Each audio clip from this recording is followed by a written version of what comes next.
Libra, you've been a main character of the eclipses for the last year and a half. And while that cycle is closing this year, your work, courtesy of the cosmos, is to now integrate all that those eclipses brought to the surface.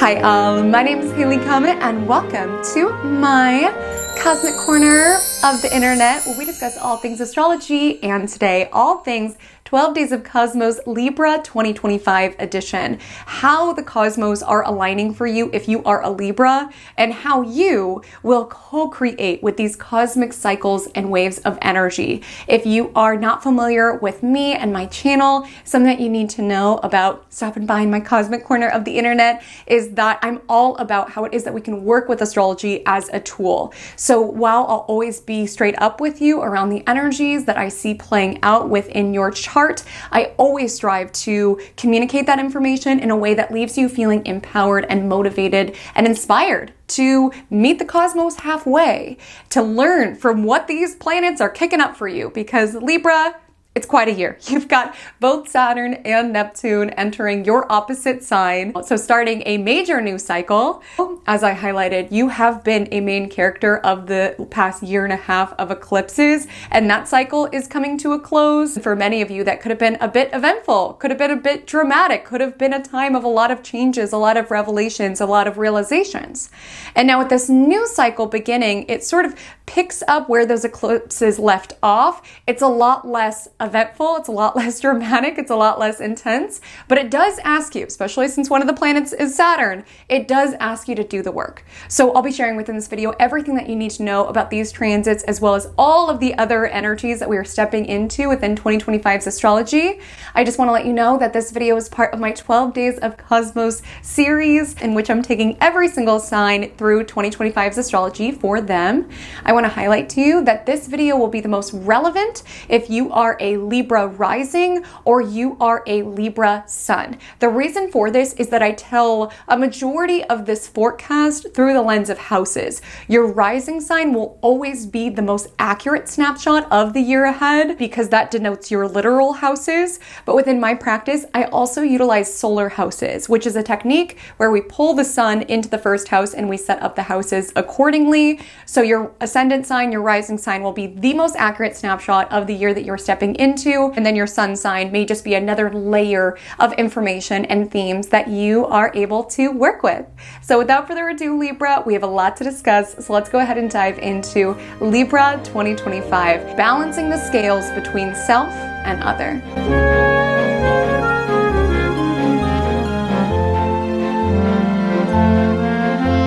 Telling the story of your 2025, I like to firstly call out a defining transit of the year. We have a lot of the cosmos shifted and changing and rearranging next year. It's kind of a wild year of astrology, but I like to firstly call out which of all of these changes feel the most influential and impactful for you and your chart. And I couldn't just pick one, I had to pick two because you have two planets in the cosmos briefly entering your opposite sign Aries this year, and thus your 7th house of one-to-one partnerships. And both of these planets are slow to move and rare to change signs. So it is significant that they are dabbling into your 7th house. Now, we will go over the date as well as the degrees of which Libras will feel these energies the most intensely this year. But I want to start by just saying that these planets kind of dabble into your 7th house and then they retrograde out by the end of the year. So a lot of what's transpiring in 2025 is a foreshadow of what it is that you will work towards within the upcoming years as you are starting off on this Saturn transit and this Neptune transit, which will be in effect for the next couple of years. So by no means is it a story that is limited to 2025, but I chose it as your defining transit because you're going to see the hints, previews, and foreshadows around what these planets are bringing to the surface within your world. So both of these planets are entering your 7th house, which deals with one-to-one connections, relationships, contracts, any way that we connect self and other. And again, as I stated, I am somebody who will always deliver your forecast in the most empowering way possible. So I don't want anyone to feel like, oh my goodness, I'm happily married. Am I going to go through a breakup during this year? Oh my goodness, I don't even want love. I want something else. It's so important to really widen our scope of 7th house and not just think of it in terms of romantic partnerships and marriage. Yes, this is the house that governs that, but it really extends into any sort of one-to-one dealing with others and brings the focus around how it is that you interact with others. Now, it's worth noting that you are a Libra, so you are somebody who is more partnership oriented. You like connection, you like camaraderie, you like the balance between self and other. You are somebody who's very other oriented and other focused, sometimes to your detriment, which the eclipses the past year and a half, they really started in like April 2023, but the nodes officially moved in July 2023. At the beginning of the year, the South node leaves Libra, so you are no longer an eclipse main character. And those eclipses from 2023 and all of 2024 could have really brought forward how it is that you operate within one-to-one connections. Some of you could have had people's true colors revealed. Some of you could have recognized, wow, I've been pouring in and pouring in and pouring in, and this person has been taking and taking and taking. This is imbalanced. Some of you could have recognized that you have certain behaviors around codependency, people-pleasing. Some of you could have experienced a lot of deepening within your relationships, really allowing authenticity, perhaps even really and truly learning to advocate for yourself. This is the nudge of what North Node Aries was trying to teach all of us, but especially you, because you are the main character of those eclipses. And when you're the main character of eclipses, when you have eclipses in your sign, when you have South Node in your sign, it tends to make things a little bit more eventful, dramatic, and intense. And that is not the case when it comes to 2025. I want to start there, just in case you're like, gosh, I'm sick of being the main character. I was the main character of eclipses. Now you're telling me I'm the main character of these Saturn and Neptune transits. I'm done being the main character. Can I just be a side character for a second? It's much different. Like I said, these are longer term transits, so it's something that you'll be stepping into throughout the next couple of years, and it's a lot less dramatic, eventful, or in your face than the eclipses tend to be, which tends to be a time of kind of like instability, changes that are quite volatile, letting go of how we used to be, stepping into how it is that we are evolving to be. And I would say if the eclipses were the universe thrusting you into this growth cycle, the energy that you're stepping into this year is really crystallizing the work that you've done. You know, eclipses can bring certain things to the surface. They can reveal true colors. It can lead to certain impactful conversations that clarify where it is that somebody stands within your life, or clarifies how it is that you've been prioritizing that connection. And it's up to you to enforce what those eclipses brought up for you. And that's the beauty of what you're stepping into this year, is that it's really around taking all of what you learned this past year and a half and weaving it into how it is that you operate, like your new rules, essentially. If there were certain people who did you dirty, or colors were revealed, or people were snatched out of your reality, or you recognized certain behaviors in you that was leading to unhealthy relationship patterns and cycles, you are stepping into a cycle around taking all of that data and weaving it into your self-concept, into your standards, into your boundaries. Whether it's in existing connections or new connections, you are really defining and clarifying how it is that you operate within connections. You are literally creating new rules. Clarify that, how it is that you will and will not be treated, and standing on that, especially with Saturn entering this sector, like standing on business, quite literally, as well as really looking at your relationships with this very discerning, practical, long-term eye with the Saturn energy here, really questioning, does this and will this stand the test of time? And some of you will be guided to do the work to address any cracks in the foundation of any sort of connection that you've built in order to proceed. Some of you will be really laying down the law, putting your foot down around what you will and will not accept. And some of you, if you are somebody who's open to love or open to connection, the energy that you're stepping into is really you clarifying your deal breakers, clarifying your standards, really defining how it is that you operate within connections. You know, when you have eclipses in your sign, it is a bit like a quantum leap, so to speak, if that's a concept that resonates with you. It is a bit of a timeline jump. Because especially with South Node in your first house, you guys could have gone through something that was very transformative. You could have felt like you lost a version of yourself, and you did, truly. You lost a version of yourself, and while there was grieving of who it was that you were in this past, timeline, in this past iteration of self, for some even in this past relationship, this energy of Saturn is really defining, okay, now that I've put my old self to rest, in the ways that I was disrespected, the ways that I was not prioritized, the ways that I was settling, whatever the story is, that version of you no longer exists. And now it's really like clarifying who this new self is on the other side of this transformation and how it is that they will and will not be treated. And it's important to clarify that, and it's important to stand by that. And now it's important, Libra, for you to truly integrate the intel of what the eclipses brought forward. Use the Saturn energy to really clarify your standards, your boundaries, your limits, your commitments, and do not waver on them. Do not waver on them. But I feel that a lot of you will be incredibly tempted to do just that. And that is because of Neptune's presence here. So Neptune will be in Aries, thus your 7th house, from March 30th to October 22nd this year. At that point, it retrogrades back into Pisces. So for a large chunk of this year, you've got Neptune transiting this sector. And there's a lot of positive parts to Neptune that I look forward to discussing, but I firstly need to let you know, because listen, I just came out of this transit. I'm a Virgo ascendant, so I'm the sign before you. So I particularly love sitting down to film these Libra forecasts because not only do I have my years of astrological study to pull from, client examples of those that I've worked with, but I also have my own lived experience because I just got out of this cycle. So I feel like I could absolutely share some words of wisdom that I wish I would have been more cognizant of stepping into this transit. Because listen, Neptune can be a dreamy, inspiring energy, but it can also be a delusional one, okay? We need to be forthright.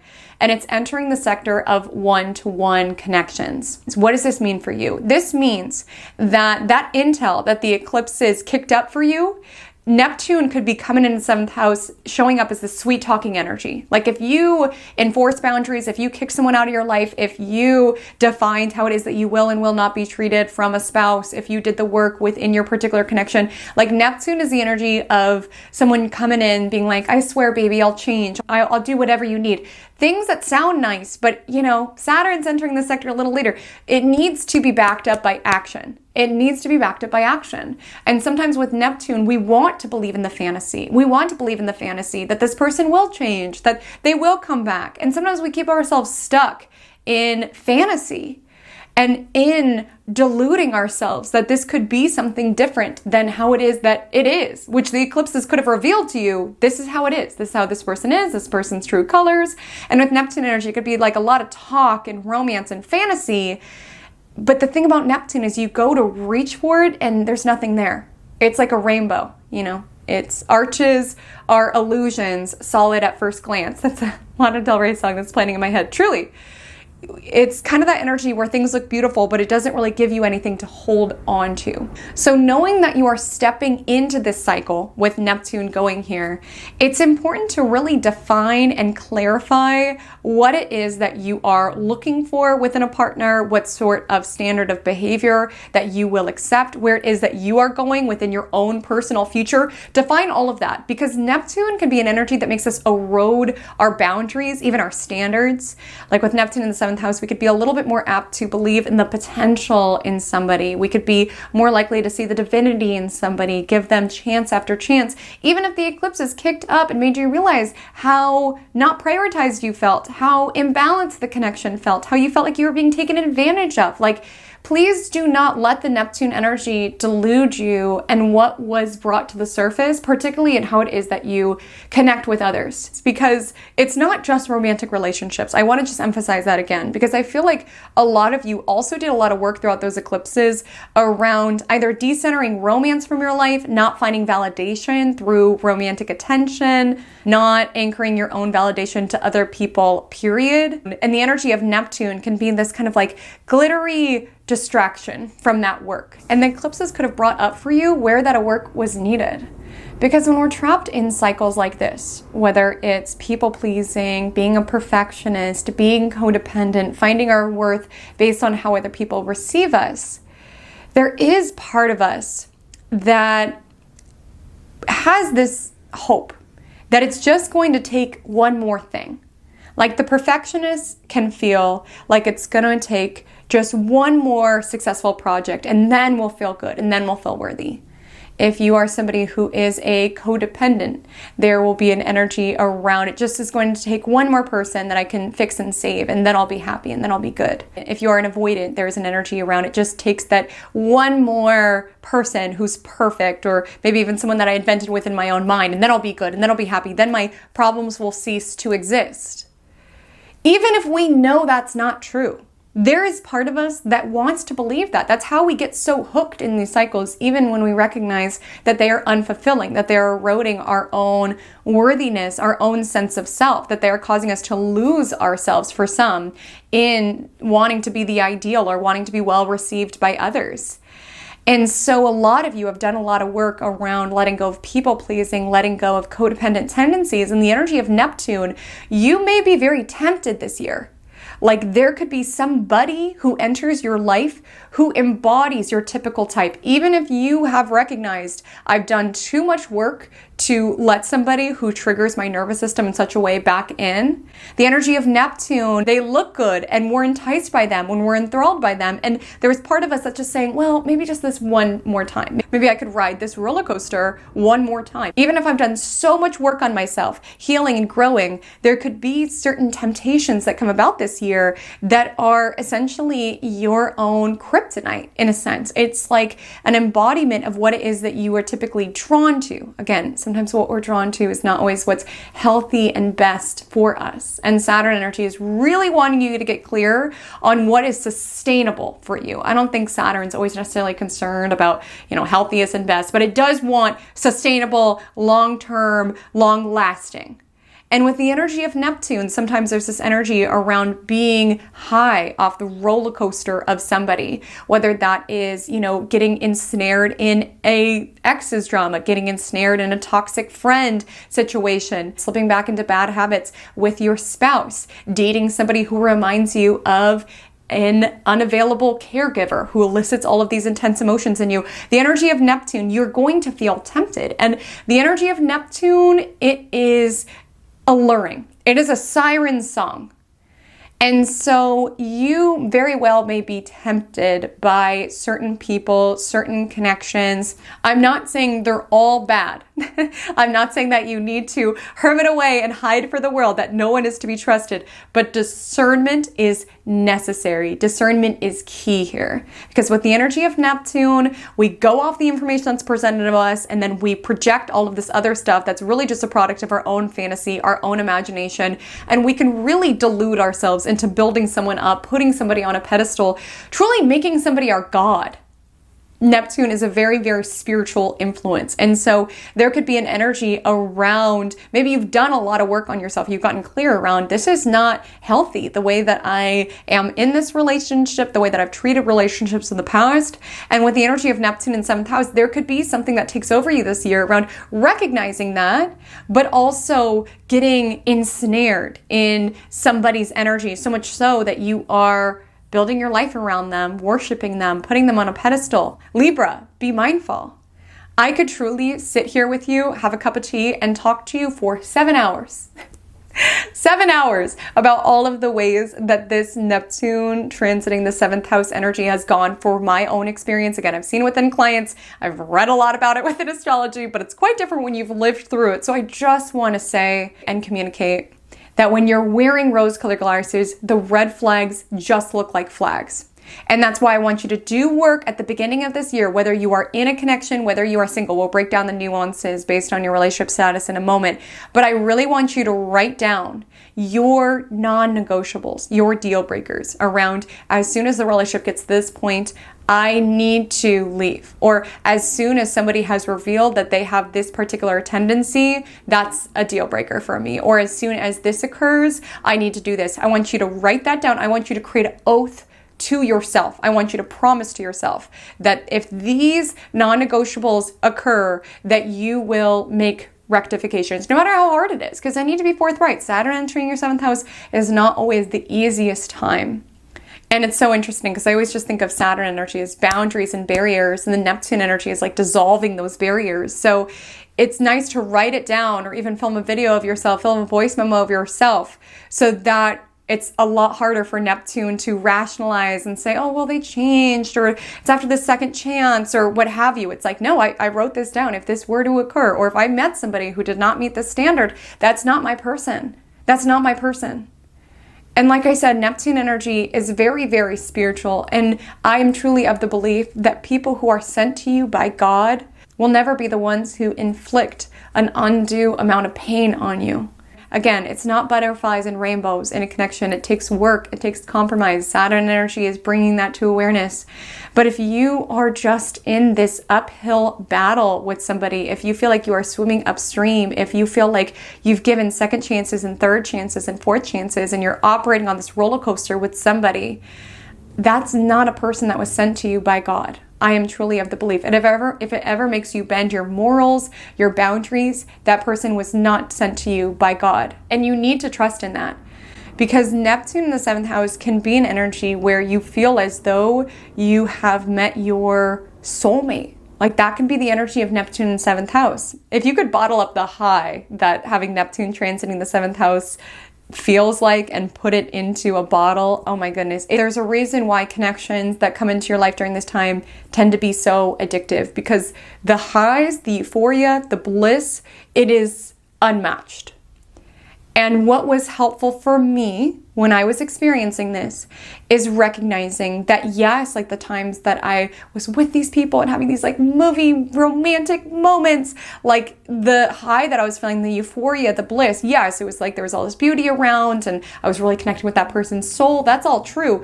But the connections themselves, when I really think back around it, it was like, oh, okay, yes, there was a high there. But why it was so electric and euphoric is because it was relief of the constant agony, the anxiety that I was left in. Because while there was these movies moments and these moments that I was swept away and these romantic gestures and all of these themes, a lot of times I was left with a lot of anxiety, wanting this person, but I can't be with this person, or this happened, or this happened. And so when I would be with that person, we would have these certain experiences. It wasn't just the high of being in that person's presence. It was also the relief of just the constant agony that I was in. And so you get hooked on these people like they are a drug. I mean, Neptune governs things that bend the bounds of reality. You get hooked on people when you have Neptune in your 7th house. Can this be a beautiful, soulful bond? Yes, we'll talk about that in a moment.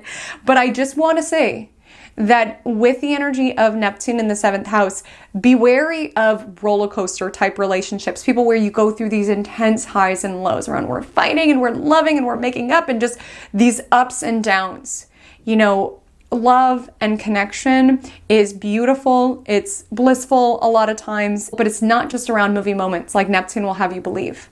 It's also around Saturnian themes, around doing laundry together, doing our taxes together, getting married so we're on the same health insurance. Not always so romantic, but that's what connection is. That's what building a life with your person is this energy of dealing with the mundanes and having an energy of stability and something that feels solid and grounding and anchoring so that you could build something. You know, Neptune will have you trying to build a solid, steady partnership in quicksand, because you can't build something when you're operating in highs and lows and ups and downs with somebody else. It's very hard to build. It's very hard to ascend to higher levels of commitment, to higher levels of ambition.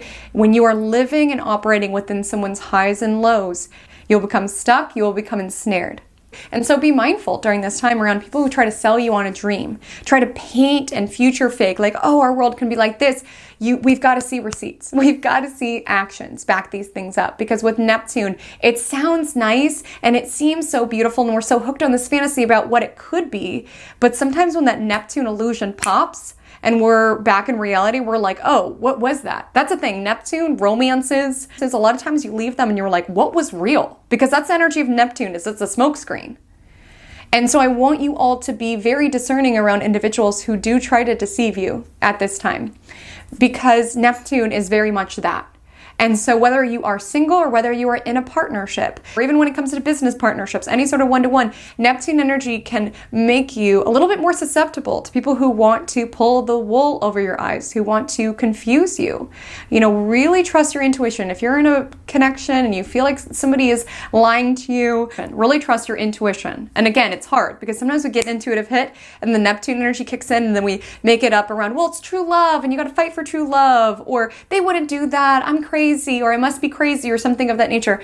Trust your gut, trust your intuition, even if it feels crazy. I would say it can be helpful to get other people's guidance, whether that's by way of therapist, by way of friend, because sometimes we aren't seeing the situation clearly. So even just having like a trusted confidant at this time around, I'm feeling kind of weird about my relationship, or I met this new person, but I noticed these red flags. Sometimes other people can see something with more clarity than we are temporarily not able to fully see because of the Neptune haze that you are stepping into. Because again, with Neptune energy, we could tuck ourselves into anything, we could tuck ourselves out of things. And while your intuition can be very strong during a Neptune transit, there can be an energy around wanting to skew it or talking yourself out of it, or like overusing logic around, that's crazy, this person wouldn't do this to me. Because Neptune can be a very emotional energy. And a gift of Neptune, I would say, is that you are really seeing the divinity and seeing to the soul of people, which is why you are more likely during this time to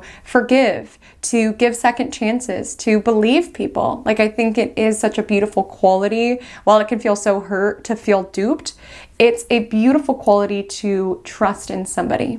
It truly is. Do not let anybody within this world tell you that your heart and the way that you love and the way that you see the best in people is a negative quality. Does it take discernment? Absolutely.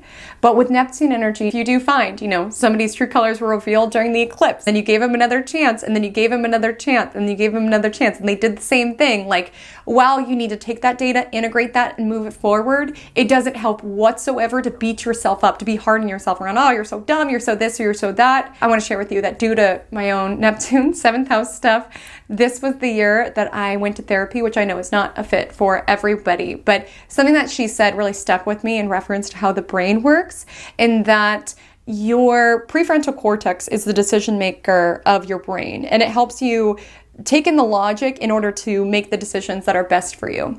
When you are in pain, a lot of times you're operating through your limbic system, I believe is what it's called, or your emotional brain. And when you are in pain, physical or emotional, your body, your brain can't tell the difference. It just wants to relieve it. It is so uncomfortable. And so a lot of times when we're operating from that emotional center, even if we know something's not good for us, we will go for it just to relieve that pain. That's where the cycle of addiction happens. And I highlight this just because when we are guilting ourselves, beating ourselves up around, I can't believe I fell for it, or I can't believe I believed the best in that situation, it puts us into our emotional brain and that space of pain, and we're not able to see the logic in order to figure out what it is that we want to do moving forward. And you need that prefrontal cortex brain firing. So you need to be gentle with yourself during this time. Like, Neptune energy makes you more compassionate to the world, but also be compassionate to yourself.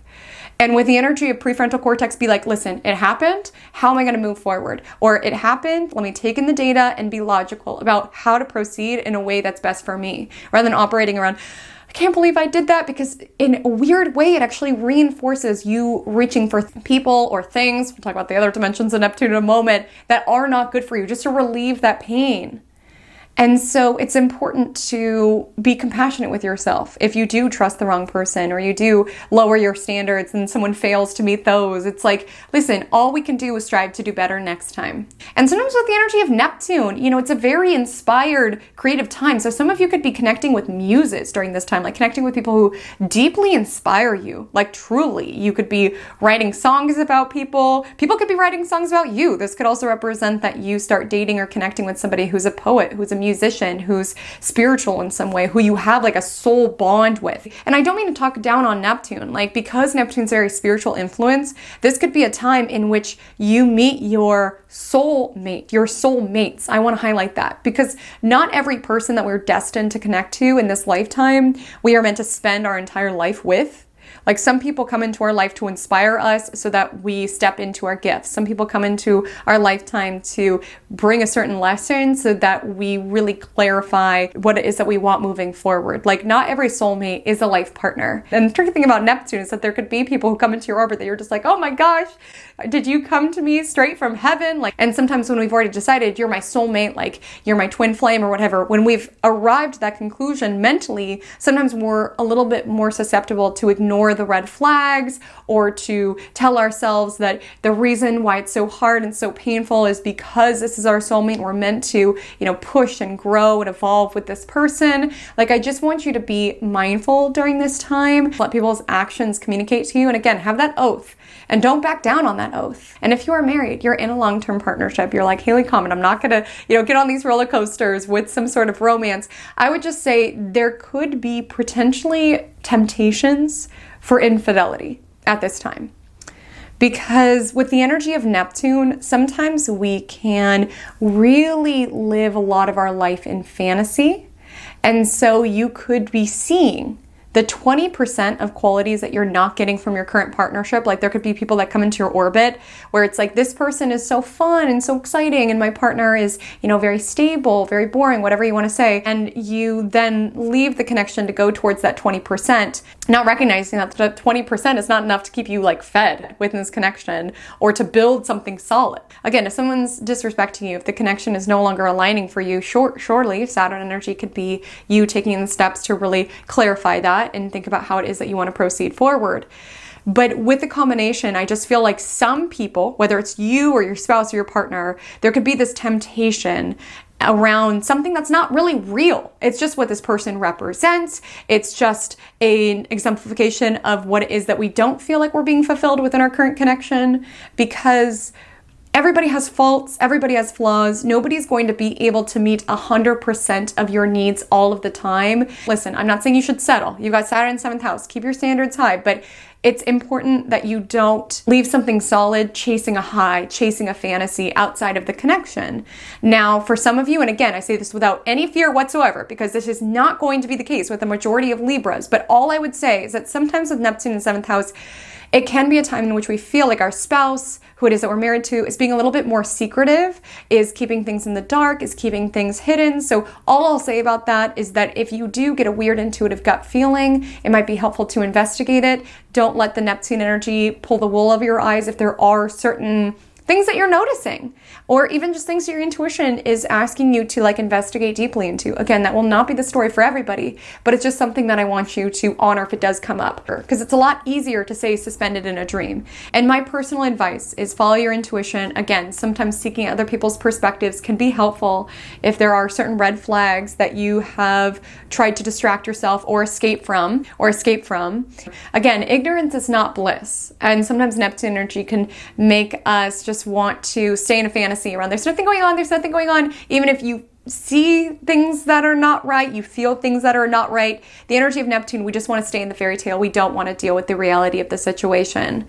There could be an energy around the less I know, the better, the less I know, the better, the less I know, the better. I'm not saying you need to be paranoid and start accusing people of doing all of these different things, but all I'm saying is if you get a certain gut instinct, I would just encourage you to investigate it. Is every gut instinct always 100% accurate? I'm of the belief that a lot of times they are, but I would highlight for you, you have Chiron in the 7th house. So sometimes the wounded part of us or the part of us who's been hurt is sometimes calling the shots, leading us to self-sabotage sabotage or have trust issues or things of that nature. So I'm not saying you have to buy into every, vision that you've cooked up around you must be being deceitful or you must be stepping out on me, what have you. But all I would say is if you keep getting this recurring gut instinct, all I would say is either talk to a trusted confidant about it, potentially look for information around it. Ignorance is not bliss, particularly when it comes to building something solid with somebody, which is a focus with Saturn here as well.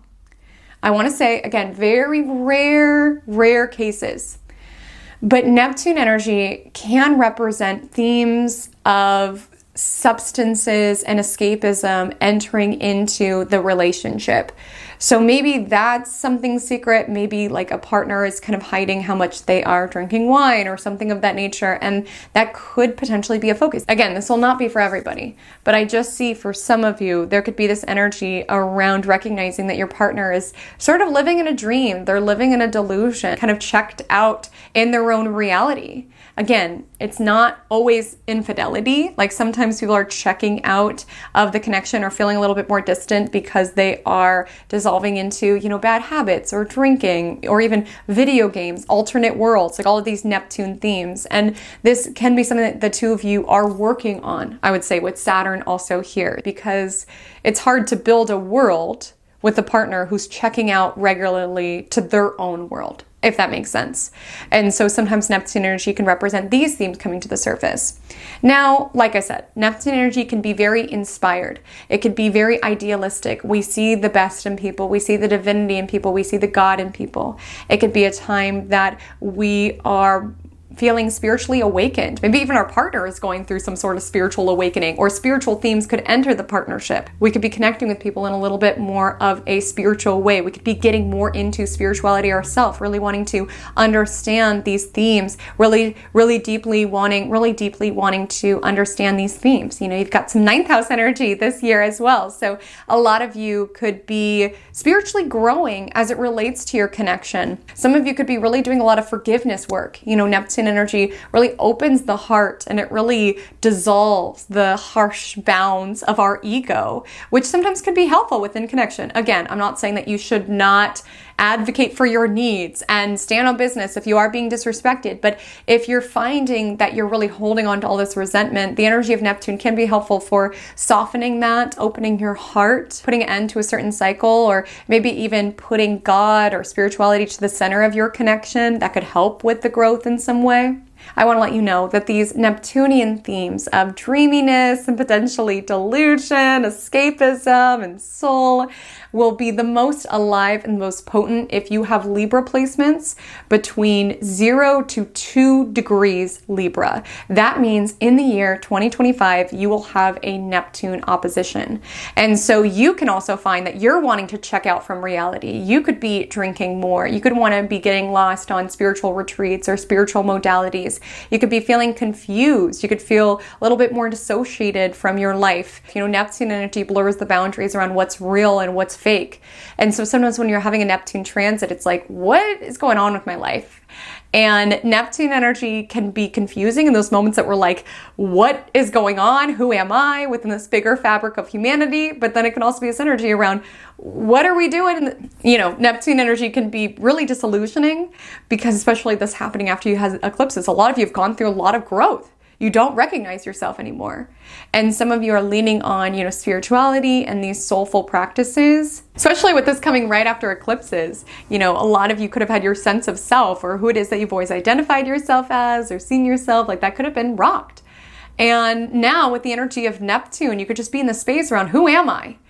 And sometimes that can feel really destabilizing because we're like, I don't know who I am. This can be times sometimes with the spiritual awakening of some sort, which can feel destabilizing because our old self is crumbling, even our old life is crumbling. But it can also be exciting because Neptune energy, it's like we can feel disconnected with our material world and our physical reality and just kind of wanting to float and be a soul. And yes, that can lead to more escapism, certainly, but it can also lead to this energy around being open to find out who you are, being open to see what your life is evolving into, leaning on spiritual tools and not taking yourself so seriously, loosening your ego's grip around, I need to be like this, or I will only be liked if I'm this particular way, and really seeing yourself through the lens of the divine. Like with the energy of Neptune, Neptune, you really are walking hand in hand with divinity this year, if that's something that you're wanting to dive into. And I am personally of the belief, as somebody who has had Neptune aspect nearly my entire chart, I'm of the belief that that was one of the most helpful things for me in navigating a Neptune transit, was having a deep connection to God. Again, it's going to differ person to person. It could be universe, maybe where you feel connected to something bigger is nature, an altruistic cause. I would just say the energy of Neptune, it's helpful to dissolve in something bigger than ourself, because if we're not satiating in that way, sometimes we can look to substances and drinking in order to fake or force that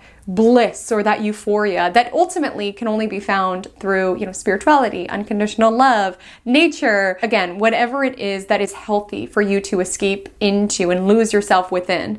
Because sometimes we have to lose ourselves in something bigger than ourselves to find ourselves, in a way. Can be alive with Neptune energy.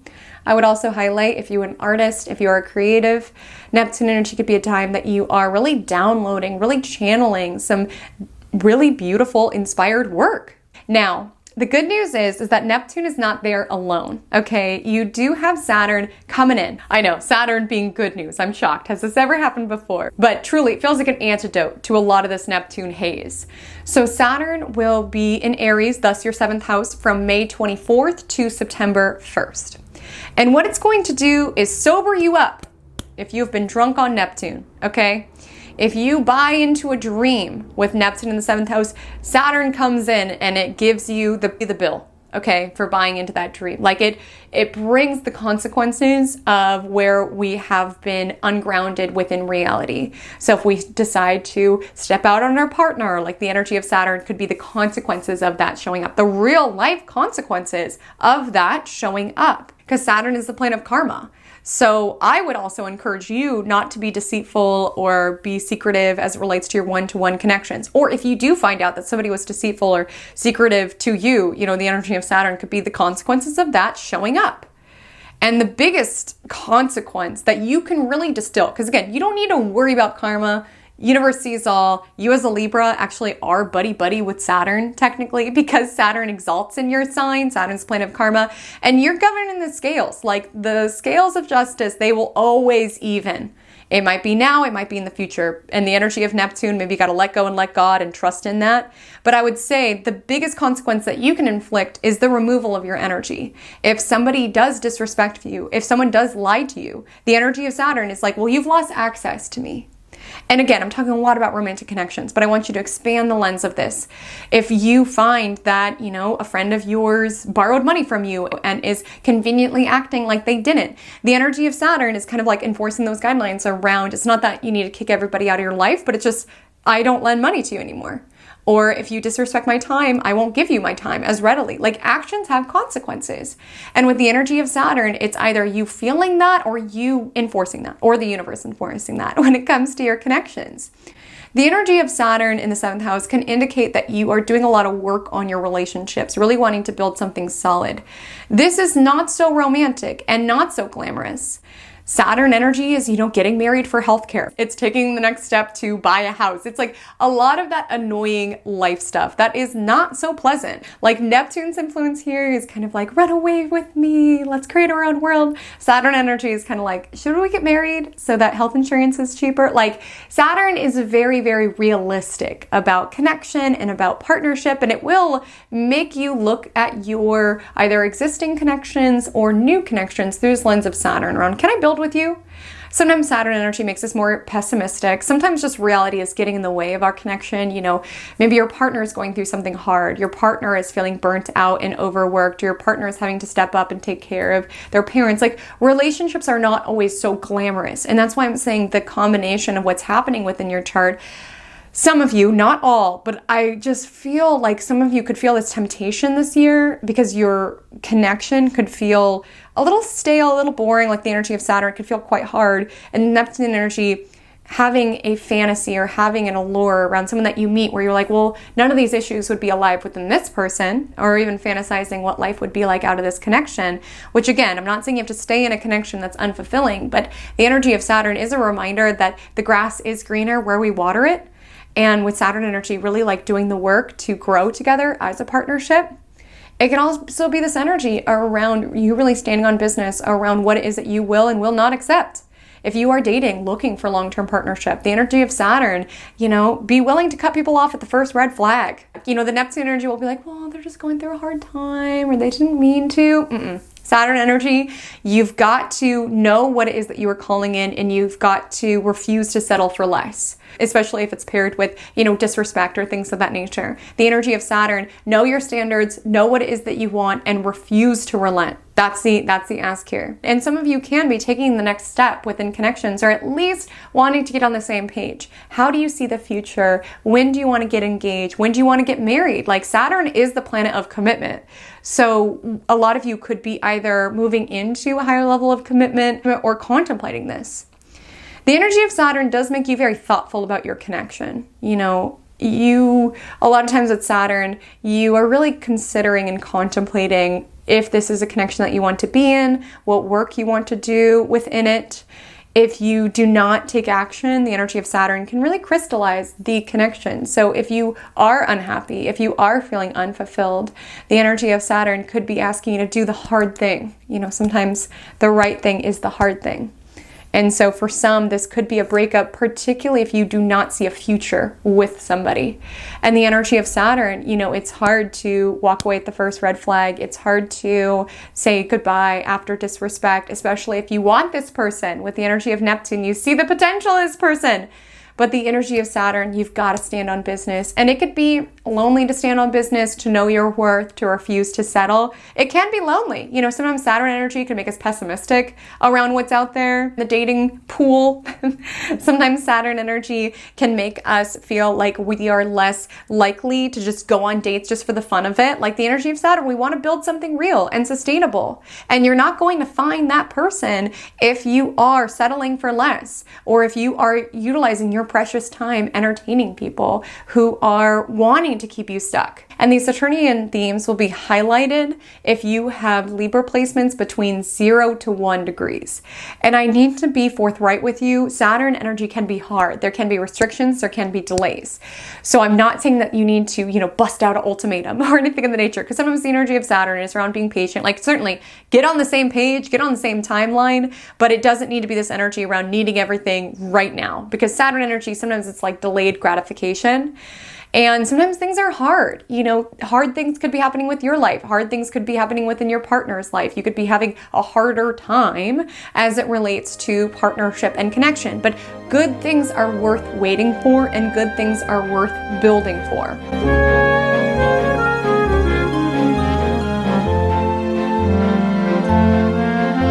So in building on the story, we need to discuss what your ruler is up to within the year 2024. Because if we can figure out what your ruling planet is up to, we can figure out what it is that you are up to. And I do want to highlight to you, Libra, that a lot of what is a focal point and an arena of concentration is around partnerships and relationships. I'll always be forthright about what it is that I see. But I share that, and I don't want to detract from the genuine work that you've been doing on yourself. It's South Node in Libra in the first house. You've been really growing and evolving. Pluto was in your modality since 2008. So a lot of you could have really gone through a lot of transformation, evolution as it relates to home, family, even emotional state. Like, a lot of you have done a lot of work on you. So I don't mean to say that this is a year solely around relationships. It's just a very heavy sector of your chart, I will say, within the year ahead.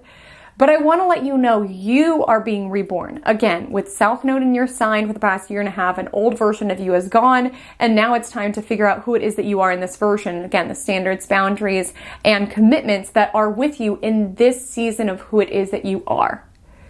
And I do see that there could be temptations to backslide towards your past, towards what it is that you know is not for you. And I say that because from March 1st, to April 12th, within the year 2025, your ruling planet Venus will be retrograde. And it starts its retrograde journey in your, you guessed it, 7th house of one-to-one connections and partnerships. So what can you expect with your ruling planet retrograde? Retrograde does indicate a flip of direction. So it tends to be a time that we are a bit more reflective and looking inward for answers rather than externally. Now, it's also a time that rather than looking towards the future, we are more likely to look towards the past. And especially with this Venus retrograde kicking off in your 7th house, contemplating your romantic past. Typically, the rhetoric we hear with retrogrades is, oh, someone from your past is coming back, an ex is coming back. And I need to keep it real with you, Libra. That can very well be a possibility here. But I want to emphasize that it's not about that person. It is about you. This is your ruling planet in your 7th house. This is around a reflection of what it is that you have been through and what it is that you want, what it is that you desire within connections. If somebody comes back during this time, this is not your invitation to welcome this person back into your energy, especially if eclipses have revealed certain things to you. Like with the energy of Venus retrograde, if somebody comes back, you hear from somebody, you run into somebody, even if you dream of somebody, before being like, oh, this person, what are they going through? How can I help them with their stuff? How can we get back together? I want you to firstly pause and contemplate, what did this person teach me, about what I want, about the love that I have to give? You will be doing yourself such a disservice if you make this Venus retrograde about the other people rather than a opportunity to reflect within yourself. This could also be an energy around, someone from your past coming back and you contemplating, did they like me? Did they like me? Ask yourself, do I like them? If you're asking yourself, do they want me? Do I want them? Center yourself within your connections. That's what makes, standing on business with Saturn in the 7th house a lot easier, when you're centering yourself, your desires, and how it is that you will and will not be treated. Do not diminish your power by making this about this person or feeling, because towards the tail end of this transit, Neptune enters your 7th house, or feeling like, well, this person came back, so they must be my soulmate. We must be meant to be. No, the universe may have brought this person back up for review, but it's so rarely about that person that you're meant to be together forever. It's really around, is there a version of this connection that I'm still holding on to? Is there a version of myself that I'm still holding on to? Is there hope for this connection that I'm still holding on to? Is it making me stuck? Who is the version of myself that's attached to this relationship? And does this person belong in this new timeline that I'm in, this new iteration of self? Not every person is meant to walk with us in every season of our life. Sometimes people are connected to an outdated version of us, and we can feel ourselves backslide or just be in the mold of how it is that we used to operate, because that's the version of self that we were in this person. It's familiar. Can there be some people who might reconcile with an ex during this time, reconcile with a business partner? Sure. But you need to check in to see if this person makes sense in this current iteration, or if you feel yourself revert back to the self that you were with this person, undoing a lot of that work that you did. Again, I don't think you can really reverse the work that you've done on yourself, but I think certain connections, it's like we can have nostalgia for them, we can miss them, but we can also just feel this incongruence with who it is that we are now and feel ourselves show up in ways that we used to show up just to be able to match this person's energy, because that's how we're used to connecting with this person. So if you do say yes to an invitation for dinner with an ex or something of that nature, really pay attention if you're able to enter into that situation feeling empowered in your own energy, or if you feel like you have to just subvert yourself to this person's expectations or just the dynamic that you know. And for some of you, you might have experienced a little bit of a flutter in your heart when I said that someone from your past could be returning. And I want you to look at that. I want you to look at that. Because sometimes we waste years of our life keeping ourselves stuck, chasing a dream, chasing a fantasy that has no guarantees that it'll come into fruition. Holding out for this fantasy around, what if they come back and they make a romantic gesture and they tell me that they've changed, and then we can sail off to the sunset and have our happily ever after. You can keep yourself stuck in that fantasy, stuck in that illusion, blocking off opportunities for real lasting love because you are holding out for this person to return, for this happily ever after to crystallize. And you have to be intentional and discerning about that. Time waits for nobody. And if you are keeping yourself stuck, holding out hope and holding out hope and holding out hope, this Venus retrograde could really be you contemplating what's necessary for you to move on. And it's so challenging to do because it's so much bigger than that person a lot of times. Of course, there's memories, there's parts of our psyche that's attached to it, there's the dream of what it could be, there's the disappointment of what did not live up to reality. And sometimes there's just this fantasy of closure around, I just need one more conversation with this person and then I'll be able to like fully move on. But a lot of times things are confusing and they're messy, you know, especially with Neptune entering this sector of your chart. A lot of times we don't get that closure that we are looking for. Sometimes we have to create that for ourselves. And so make your healing a priority if you've been waiting on somebody. It's not to say that people can't get together, you know, later in life after they've healed and grown. That does happen, but divine timing will never pass you by. Truly, if you're meant to be this person, you will be with this person. And there's such a difference between being like, okay, I'm going to detach, and if it's meant to happen, it's meant to happen, versus keeping yourself stuck and keeping the door open, waiting for this person to walk through. Because the energy of Neptune, can be heartbreaking. It can be heartbreaking to realize that this fantasy is just a lie. It's just, you know, delusion. It's limerence, whatever you may call it. And again, just checking yourself. I believe that there's spiritual connections out there. I believe in all of these things. But I think especially if you are leaning on tools such as tarot cards, leaning on tools such as astrology, if you resonate with the idea of being a twin flame, when you dabble into this world of spiritual connections, you always need to check in with yourself, especially with Saturn in the 7th house, around what are my timelines? What do I want for my individual life? And how can I build that? If this person intersects with my life, great. But I'm not going to wait and halt progress or feel like somebody's going to save me. Maybe that's the illusion with Neptune also in the 7th house, around when this person comes back, they're going to save me and they're going to fix me. Especially since Chiron's in your 7th house as well, which is the wounded healer. It represents where it is that we are, you know, healing. A lot of times with Neptune, we build somebody up to be on this pedestal. And the reason we do this is because the wounded part of ourselves, the unhealed part of ourselves, when they've attached to that part, there's like a trauma bond or something of that nature, we feel like if we can only get this person back, if we're in a relationship with this person, then we'd be healed. Then all that pain that we experience will dissipate, will fade away. And that's not how it works. And we can keep ourselves stuck in a fantasy, delaying our own healing. That's the thing. I want the best for you. I want the best for everybody. I wanted the best for me when I went through this transit. And I had to learn this, like, genuinely.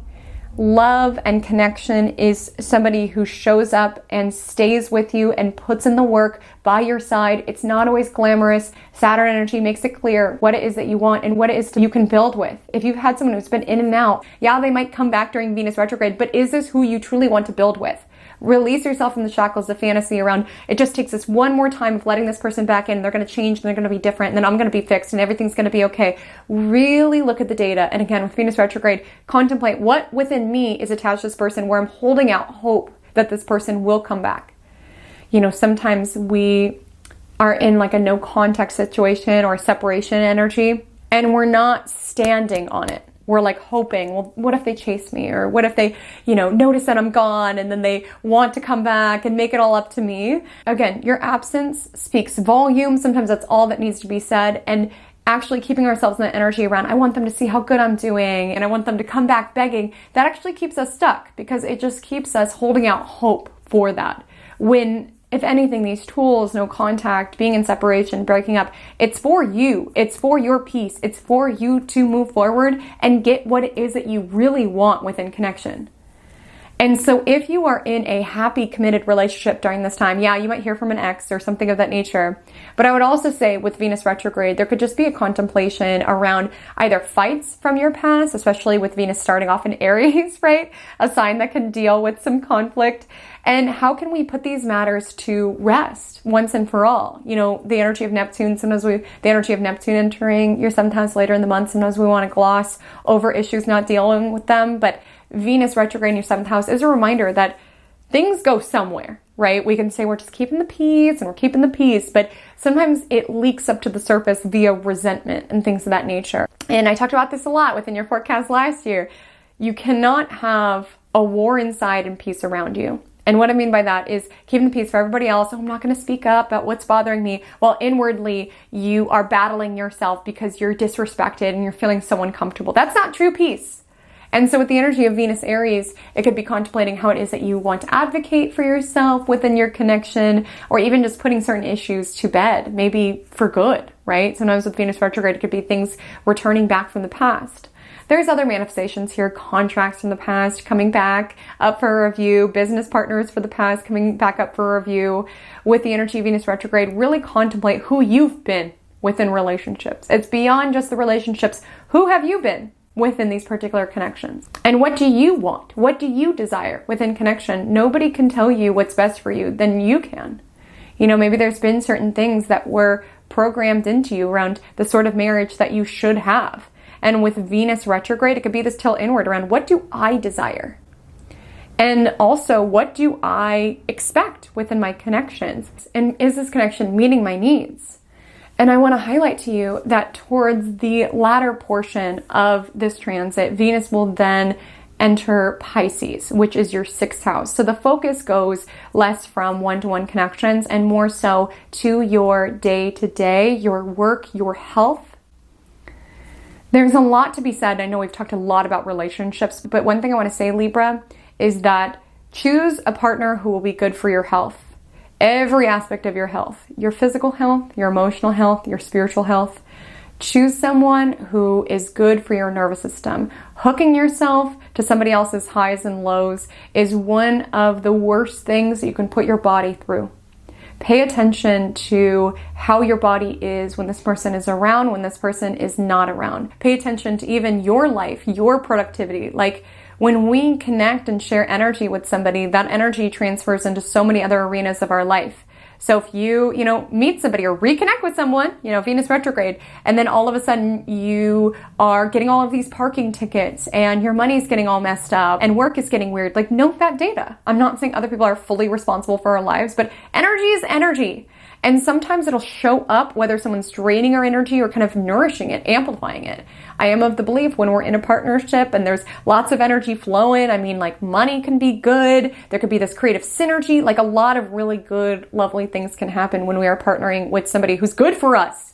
So just a side note on that. Other than that, with Venus retrograde, some of you could be really reviewing conflicts or issues that could have came to the surface with coworkers or with employees. Could also be a review here. This could be a time of you really contemplating, what is it that I value within my day-to-day? What are the routines, the errands, the things that I do that make me show up as the best version of myself? And also, how is it that I can show myself love and appreciation via my body? Right? Via health, via my routines. And I want to let you know that March is a significant time, even outside of the retrograde of it all, because this is a time that you are, in a certain way, being reborn. Your ruling planet Venus is reborn as a morning star come March. It's 8 days absent and then it's reborn. And it's said, now that Venus is rising before the sun from this point onward, that there is an energy around, putting yourself first, prioritizing yourself, your needs, your pleasure, even with the energy of Venus.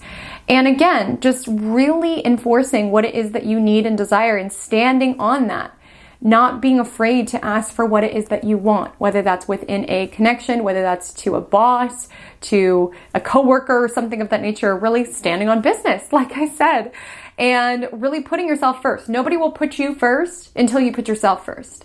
And I think a lot of you have done a lot of work around recognizing, I have given and given and given. I have obeyed every rule. I've been the nice person. And what did that get me? What did that really get me? And I'm not saying you have to be mean and you have to be rude and you have to be like, F the world. Everybody has been unfair to me, so I'm going to be rude. I'm not saying that. All I'm saying is you need to get what it is that you desire out of this experience. You need to advocate for yourself. No one is going to do it unless you do it for you. And so I just want to highlight in reference to the Venus star point, there is a bit of a new cycle starting off in 2025. It could harken back certain themes from August 2023, the last time that Venus was reborn, the last time we had a Venus retrograde. But ultimately, I just want you to really center yourself in this Venus retrograde. Yes, there's a focus on relationships and connections, but the real emphasis is around the you that was in those romantic partnerships and connections, the you that had those relationship patterns, the you that had those desires that maybe went ignored, the you that wants to integrate the data from the past in order to proceed in a more intelligent, self-honoring way.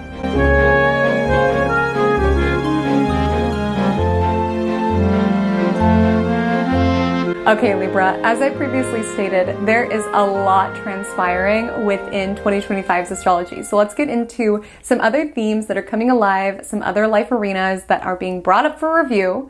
So let's start with Jupiter. So Jupiter starts off the year in your fellow air sign Gemini, where it stays until June 9th. For you, this is bringing these themes of expansiveness to your spirituality, to your travel, to your higher learning. So you can find in the beginning portion of this year, you are soul searching a bit. It does feel like that. Like I said, with that Venus retrograde, you could be looking inward and really contemplating, okay, in prioritizing myself and genuinely putting myself first. It's not that I can't have healthy, harmonious, balanced partnerships, but I have to show up for me before I show up for others. And I do feel like spirituality may be a tool that you are leaning on this year, whether it's, religion with the energy of 9th house, Neptune energy could just be anything that makes you feel connected to something bigger. But with the energy of Jupiter transiting the 9th, there could be questions around, what do I really want out of this experience? What's important to me? What's my worldview? Some of you could be traveling in the first portion of the year. Some of you could be in higher learning in academia, getting your master's or considering this. And if you have Libra placements from 13 to 29 degrees, you will have a Jupiter trine. So this could be a time in which you are expanding and growing into new sides of yourself. Growing doesn't always have to be painful. I know a lot of times it can be, having South Node on your side, Pluto on your side. Sometimes growth can be painful, but sometimes with this energy of Jupiter, it's like you could be unlocking and uncovering and blossoming these new sides of yourself, these new spiritual practices, this new, even with the energy of 9th house, this new lease on life, having more faith in the bigger picture, having more faith in divine timing, having more faith in even like your talents and your abilities because you see yourself through the eyes of the divine. Or at least you're working that muscle around doing this. If you've had certain tendencies and habits around doubting yourself, getting stuck in indecision, making other people's opinions of you more important than your own, some of you could be utilizing spirituality as a tool in order for you to really love on yourself, tilt that Neptune compassionate lens towards yourself. And with the energy of Jupiter, feel how things open up when you are centering yourself, when you're loving yourself, when you're not doubting your talents and abilities because you feel like they are God-given, right? And then from June 9th until the end of the year, Jupiter will enter its exaltation Cancer. So this is good news for the collective, I would say. Jupiter always has its downsides, but Jupiter is going from a territory that it does not like to be in to a territory that it very much likes to be in. And this is enlivening your 10th house. So this can be a year that you experience a lot of career growth. You are nourishing and nurturing career and you could be being rewarded for it. And so a lot of you are really about your career this year. Again, maybe that Saturn influence is making you actually deprioritize, one-to-one connections or things of that nature, or at least set limits with it. Because a lot of you with Jupiter in the 10th house, you're really chasing your own career goals, your own ambitions, you're pouring into that. And you could also be feeling very poured back into it. It could be a more abundant time where there's growth, where there's opportunity. Because I need to be so straight up. A lot of people will say Jupiter is overrated, but Jupiter brings opportunity. It's up to you to go out and seize those opportunities. What I will say is that if you are wanting to grow your career, step into, a new position, a new degree of visibility, the circumstances in the latter portion of the year are very beneficial, especially if it's something that you care about, something that you are pouring into. You can experience a lot of growth. And maybe that's catching up from a lot of work that you've been doing. Like the energy of Jupiter, some of you could be really seeing the fruits of your labor show up in a very big, very visible way.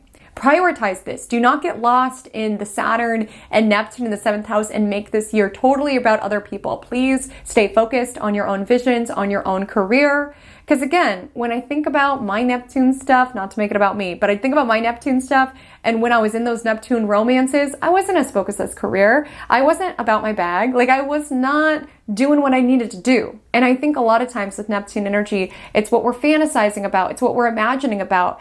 And it's you projecting that on this person. It's you being a creative individual. It's you who built this person up to be this thing. Redirect that into something that will pour into you. Because a lot of times with Neptune, we put all of this energy into a world that's not real, whether it's fantasizing that this person will come back or our partner will change or what have you. Put that imaginative, dreamy energy towards your visions and goals.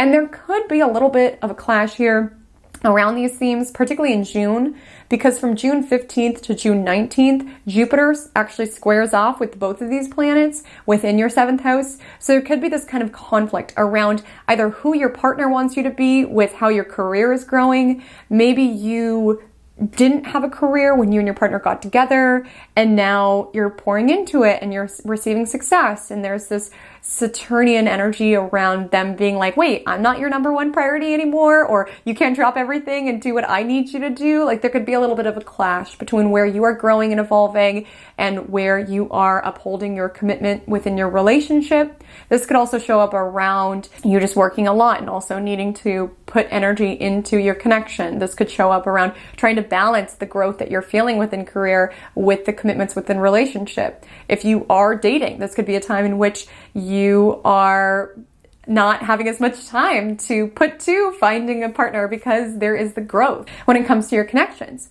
And again, with the square to Neptune, things could be a little foggy at this time. For some of you, this could even show up around general public or something of that nature, people that you are working with, collaborating with, connecting with, not seeing the real you or projecting things onto you. Or, the energy of Neptune governs screens, mirrors, cameras, things that are reflective. So some of you could have this energy around feeling like people have the wrong idea about you. Your reputation is not an accurate reflection of who it is that you are. Or dealing with people's projections where you're like, that is a you thing. That is not a me thing. I feel like with this and with Saturn in the 7th house, it's really important to enforce limits around where you stop and where other people begin. And if you've had a tendency to take things on for people, like the energy of Saturn is just around, this is a you thing. Of course, be integral, be teachable. We always have something to learn. I'm not saying you need to go into this trance of being like, that's a you thing. But sometimes people really don't see us as we are. They see us as they are. So if you're noticing whether it's, a boss, whether it's some sort of collaborator is putting all these things onto you, or even if you're public in some way, or even if you're public or a client is putting all these things onto you or assuming these things about you, of course, there's going to be a part of you that wants to write the narrative, but just knowing that you cannot control how you are perceived. And I think a lot of you did a lot of that work while the eclipses were in your sign around really recognizing that you can try to be as nice and as palatable and as sweet as possible, and there will still be someone who has something negative to say about you. So I think the eclipses past year and a half being crystallized this year with Saturn and Neptune kind of following in their tracks is really making you recognize, I will be too much for some. Some people will say I'm too this and too that. I need to just be myself and release the need of needing to control the narrative around how I'm perceived. Now, I want to highlight that while this new Saturn-Neptune story is beginning, there is a Saturn-Neptune story that is wrapping up. Again, it officially wraps up next year. We kind of get an invitation into the new territory and then a return back to the past. But I want to bring this forward from the first portion of the year until May 24th. And then from September 1st until the end of the year, Saturn is in your 6th house, which governs day-to-day responsibilities, commitments, work. So a lot of you are fist fighting with time. You're really striving to make sure that you get everything done. Your workload can feel very pressurizing at this time. Some of you could have even been doing your due diligence around certain health themes that could have come up to the surface, especially with Neptune also here, which is the case from the beginning of the year to March 30th. And then from October 22nd to the end of the year. Neptune makes things foggy, so sometimes there could be mysterious health symptoms that come to the surface that Saturn asks you to clarify, do your due diligence. Where is this coming from? Do I need to change my diet, my exercise routine in order to do this? You could have to audit your time. Neptune energy can be making you feel really confused around, I don't know where my time goes. I never have time to do what I want to do.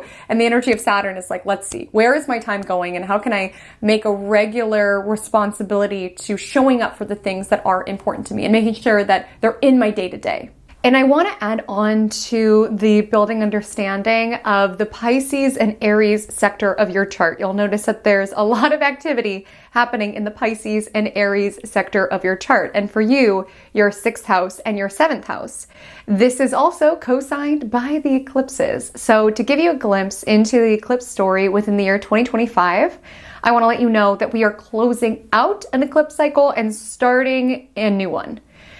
So the North Node for most of the year will be in Pisces. It shifts in January. And North Node is where we're being guided towards. And for you, you're being guided towards sixth house matters, your health, your day-to-day routine, your service. Again, I feel like a lot of Libras are really about their goals this year. And again, it's interesting when we think about the combination of North Node Pisces, which is very spiritual and dreamy, but it's in the sixth house. So some of you are really putting in the practical efforts to make your dream a reality. A lot of you could be working towards something that's very soul-centered, heart-centered, that you feel guided to do, like by the divine, like called upon to do. That could be an arena of focus. And South Node in Virgo is in your 12th house. So you are likely not wanting to, isolate or hermit yourself this year. You may find that you are releasing bad habits that could have kept you ensnared in self-sabotaging behaviors. And this year you're stepping fully into that cycle. I will say there's one eclipse at the end of March 29th, that wraps up where the eclipses have been activating your chart for the past year and a half, which is your 7th house, one-to-one connections, another hot spot of your chart. And what I want to say, because there's a lot going on in March, we've got Mercury retrograde, your ruler Venus retrograde, we've got Neptune entering Aries the day after this eclipse. So there's a lot going on. And there could be some events that do transpire as it relates to one-to-one contacts and connections within your world. There could be surprising news or information that is revealed to you around this time. Now, whatever the information is, you can consider it good, you can consider it bad. Eclipses are always for your highest and best good. Even at the time being, it's not what you wanted to know, what you wanted to hear. You are being set free. You are being guided and accelerated forward. So it's important to trust. Again, you're having this Neptune energy, North Node in Pisces. You're being guided to trust in the bigger cycles at play. Trust that when people show you who they are, believe them. And also, I don't mean to paint a negative tone. This could also be having an impactful conversation with somebody that launches your pathway forward, maybe even stepping into a new contract, or Mercury will be retrograde, so be mindful with that. Maybe renegotiating an existing contract, maybe advocating for yourself, communicating a need of yours to somebody significant within your world. Look out for themes like that. But the eclipse earlier in March 13th, and then the 2 eclipses in September are mostly around essentially your day-to-day routine, being of service, being about your goals, being about your health, and letting go where it is that you have self-sabotaged yourself, which I'm feeling for some could be perfectionistic tendencies that could have kept you stuck. As you step into this year, please know and believe that done is better than perfect. Imperfect action is better than being in analysis paralysis and not taking action at all. And I don't want you to miss out on all of the opportunities that are aligning for you this year. I know that it's a mixed bag, astrologically speaking, but there is an energy with North Node in your 6th house, Jupiter entering your 10th house later on in the year. You can experience a lot of growth in things that belong to you. A lot of times, if we go through something challenging within a relationship and a partnership, it does rock our foundation. And this is a year that while you're learning a lot through connections, make sure to also prioritize the things that cannot be taken from you. Your education cannot be taken from you. Your work ethic cannot be taken from you. Your connection to God, connection to the divine cannot be taken from you. Your rituals, your routines, your dedication to your well-being cannot be taken from you. Make sure to show yourself love and allow your daily routine to reflect that of somebody who deeply values and prioritizes themselves. So another story that we have beginning this year is the Uranus and Gemini story, which is the case from July 7th until November 7th. So it's wrapping up a journey within your 8th house. So there could have been some ups and downs as it relates to your partner's income. There could have been some ups and downs as it relates to taxes, inheritances, alimony, child support, things of that nature. And now the ups and downs, or at least where we're hinted that they are coming in, is showing up in 9th house arenas, which is really around our higher learning, our philosophy, our spirituality, what it is and where it is that we feel connected to the big picture. And with with the energy of Uranus, you could step into a little bit of a rebellious energy. You could be questioning your religion if you've always been part of one, like questioning what feels right to me. You could be questioning certain spiritual practices, questioning your astrology. There could be an energy around having unusual experiences while you are traveling. And if you have Libra placements between 0 to 1 degrees, you will have a Uranus trine. Soft flow of energy, but some of you could just be really rebelling with outdated versions of self, really playing with the idea of who you could be and what life could be, really questioning authority, questioning convention. Some of you could be craving some sort of change as it relates to academia. Maybe you've been in school and you want to change your major. Maybe you've been in school, now you want to rebel against your professors. Maybe you have been in school, now you don't want to be there anymore. Maybe you weren't in school, now you randomly want to be in school. There could just be activations and awakenings taking place around where it is that you go to seek wisdom. Now, throughout the entirety of the year, Pluto will be in Aquarius. This is a newer transit. It's been dabbling since 2023, but at the end of 2024, it settled in for the long haul. And by long haul, I mean 2044. So this is not a story that's just limited this year, but I want to let you know that a lot of you are going through this overhaul, this transformation, this destroying what was, rebuilding energy around your hobbies, around what it is that you consider as fun, around what it is that you're drawn to in terms of romance. You could be going through transformation as it relates to your parenting or even your stance on children in some regard. I also want to let you know, I've mentioned this briefly, but it's just important to keep it top of mind that Chiron throughout the entirety of the year will be in the 7th house. And so other people can trigger you. And again, when people trigger us, there's always an opportunity to really contemplate what within me is this triggering. Because sometimes it's not about the people. It's about the younger version of ourselves who feels triggered and unsafe. It's around our abandonment wounds. It's around what we've gone through that we project onto these people. And we try to heal and fix around, if I could only be with this person or be with the perfect person, all of this would cease to exist. I would be valuable. I would be prioritized. I would be, loved. And I would just say, knowing that the people that you interact with, it is a focus this year, there's a lot there, can be either a source of triggering, of pain with the energy of Chiron, but also of healing. Even if you've gone through something painful or you go through something painful this year, really take that invitation to look inward, because if we can turn that pain into power, if we can turn that pain into wisdom, to either learn something about ourselves, learn something about how it is that we want to interact with people like that, learn something around our boundaries, what feels good, what does not feel good, we're able to alchemize that experience, and it helps us actually break free from the bitterness or the resentment of it. So Libra, what a year.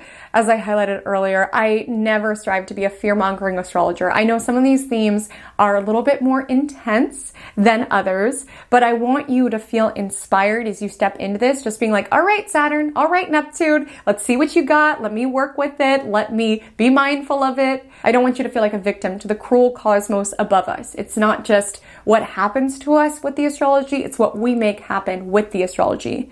So in supporting you with that journey, I crafted you some soul-centered affirmations based on your transits. So you can revisit these affirmations if you want to kind of step into embodying the highest manifestation of these energies. I have them linked within a PDF below. You can either save it to your computer or you can even print it if they really resonate with you.